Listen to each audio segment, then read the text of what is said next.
সন্ধ্যার পরে শুনলাম মেহেদি মারা গেছে। তা আমি কোন মেহেদি তো বলল যে এই তো অমক মেহেদি, সাংবাদিক মেহেদি।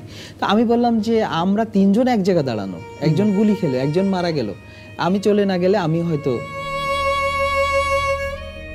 শুধু ছাত্র জনতা না, সাধারণ জনতা, ছাত্র এবং নানা পেশার মানুষ এখানে আহত হয়েছে।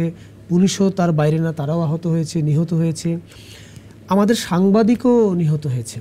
আমি যতদূর জানি আপনি কি বলে এটাকে, কর্তব্য পালন করা অবস্থায় দুজন সাংবাদিক মৃত্যু আপনি খুব কাছ থেকে দেখেছেন। আমি এইটা একটু জানতে চাই আপনার কাছে। এটা বলি, এটা হচ্ছে যাত্রাবাড়ি। আমার তারিখটা খুব মনে নেই, তারিখটা আমি মনে নেই। তো আমরা এটা কি ধরেন ছাত্রটাকে যেদিন মারলো বা পুলিশ মারলো তার কি আগে না পরে? তারপরে। তাহলে আমরা ধরে নিতে পারি 20-এর পরে ঘটনা বা 22-এর পরে ঘটনা। তো মেহেদি ও হচ্ছে একটা বাংলা ট্রিবিউন কি মানে একটা অনলাইন পোর্টালে কাজ করে এবং খুব ভালো ক্রাইম রিপোর্টার। এর আগে সে নিউজ 24-এ ছিল। মানে আপনার সঙ্গে কি পূর্ব পরিচয় ছিল? খুব ভাবে এবং পারিবারিকভাবে তার সাথে মানে আমার পরিবারের সাথে তার ছিল, বাট তার পরিবারের কাছে আমি কখনো তার গ্রামের বাড়ি বা এই সমস্ত যাইনি, বাট সে আমার বাসায় আসছে। আমাদের সাথে খুব ভালো বন্ধুত্ব ছিল। তো মেহেদি আরেকজন ছিলেন হচ্ছে নাদিয়া শারমিন। তখন তো নেট অফ হয়ে গেল, তখন আপনার নেটওয়ার্ক অফ হয়ে গেল, তখন ফুটেজ বা আমরা লাইভ কিন্তু তখন দিতে পারি, কিন্তু সাধারণ মানুষকে বোঝানোর কোনো সুযোগ ছিল না যে আসলে আমরা লাইভ দিতে পারছি না, আমরা খবর নিতে পারছি না। তো আমরা যখন ওখানে দাঁড়ানো, নাদিয়া শারমিন আমাকে বলল যে সোহাগ ভাই আমাকে একটু ফুটেজ দিয়েন, যেহেতু ওয়াইফাইতে দেওয়া যাচ্ছে, আপনি আমাকে একটু ফুটেজ দিয়েন। এই স্পটটা কোথায়? এটা যাত্রাবাড়ি, একদম থানার। আচ্ছা, যাত্রাবাড়ি থানার মুখে। ওকে। মেহেদি ও আমাকে বলতেছে, ও দেখলাম দৌড় দিয়ে ফ্লাইওভারে চলে গেল। হ্যাঁ, দৌড় দিয়ে ফ্লাইওভার। আপনি ফ্লাইওভারে গেলেন কিভাবে? বলে আমি এইভাবে আসছি। তা আমি বললাম যে আপনি নামেন, কারণ আপনার গায়ে প্রেসের কোনো পোশাক নেই বা বুলেট প্রুফ জ্যাকেট নেই, এখানে বোঝা যাবে না আপনি কে সাংবাদিক আর কে সাধারণ মানুষ, এটা দূর থেকে কিন্তু বোঝা যাবে না, ঝুঁকিপূর্ণ বিষয়, আপনি নামেন। তো বললো যে সোহাগ ভাই উপরে 4টা মরদেহ পড়ে আছে ব্রিজের উপরে। হ্যাঁ, ব্রিজের উপর 4টে মরদেহ পড়ে আছে। আমি বললাম যে আপনিও রিস্কে আছেন, আপনি নামেন। তো ও বললো যে ঠিক আছে আমি নামতেছি। আমি, নাদিয়া শারমিন, আমরা 3জন তো এক জায়গায় আছি, আমরা 3জন। আমি চলে গেলাম ফুটেজ দেওয়ার জন্য, আমি চলে গেলাম।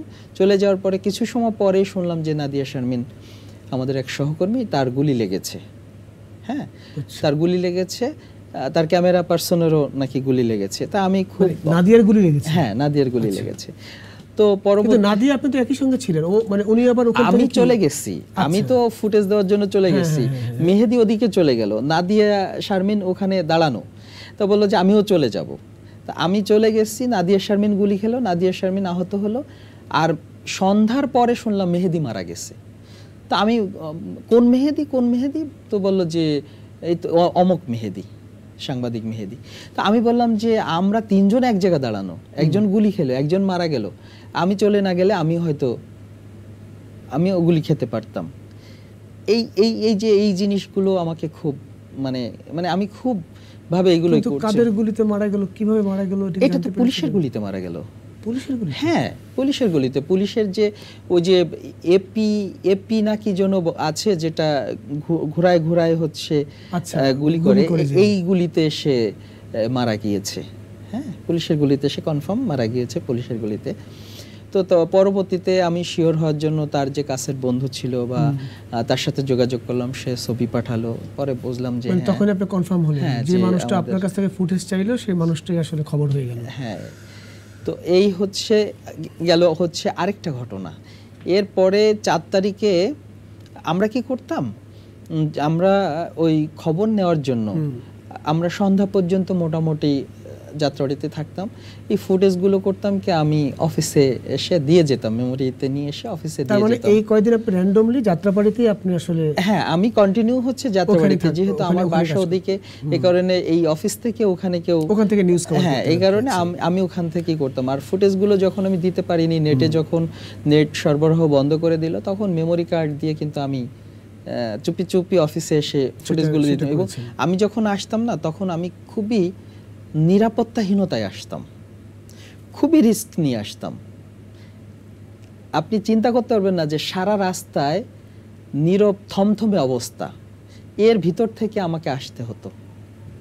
আমি এসে ফুটেজ দিয়ে চলে যেতাম এবং অফিস সবসময় বলতো তুমি সাবধানে থাকো, আমরা ভয়ে আছি যে কখন আমাদের কানে আসবে সোহাগের বুকে বুলেট লাগছে। এইভাবে কিন্তু অফিস আমাকে বলতো। আপনি নিজেও প্রচন্ড নিরাপত্তাহীনতার মধ্য দিয়ে আসলে ভীষণ ভাবে ওইভাবে কোনো প্রোটেকশন নাই, ওইভাবে কোনো কিচ্ছু নেই। আমি টোটাল হচ্ছে আমার গায়ে কোনো বুলেট প্রুফ জ্যাকেটও ছিল না।